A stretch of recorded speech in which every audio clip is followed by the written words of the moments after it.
God of War Ragnarok is a fast-paced, combat-focused game that not only looks gorgeous, but has some of the best gameplay mechanics I've ever played.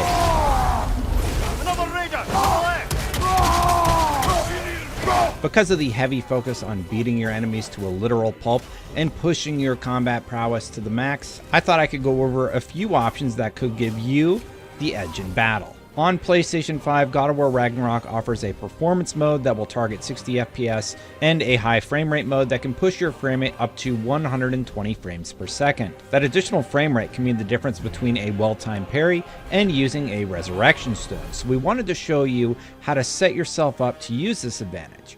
Especially when the free new Valhalla DLC focuses so heavily on fighting, we recommend playing with every option turned to 11. To smooth out performance and get things running as smoothly as possible, we recommend that you ensure that variable refresh rate, 120Hz output, and ALLM are all turned on should your television support it.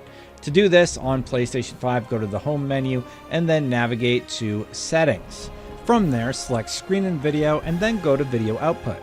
Select Video Output and scroll down to VRR. There you can turn VRR on as well as 120Hz and auto low latency mode.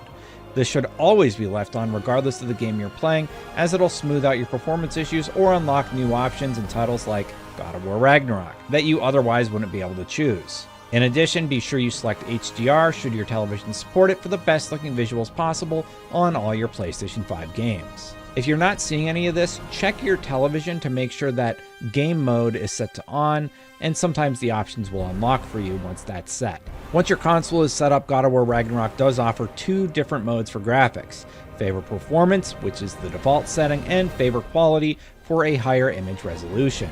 You can also select a high frame rate mode that will push both of these options past their default frame rates, but you do need 120Hz mode turned on in your PlayStation 5 settings. Now, it should be noted that you can still play God of War Ragnarok with quality mode, which is a great option if you're solely focused on the story elements, but because you still get more frame rate with high frame rate mode turned on, you should make sure you set it on at all times. And those are our recommended settings for God of War Ragnarok. If you have the game, be sure that you download Valhalla and check out our full wiki over at ign.com/wikis for tips on how to crush it. And of course, for more on all things gaming, keep it right here on IGN.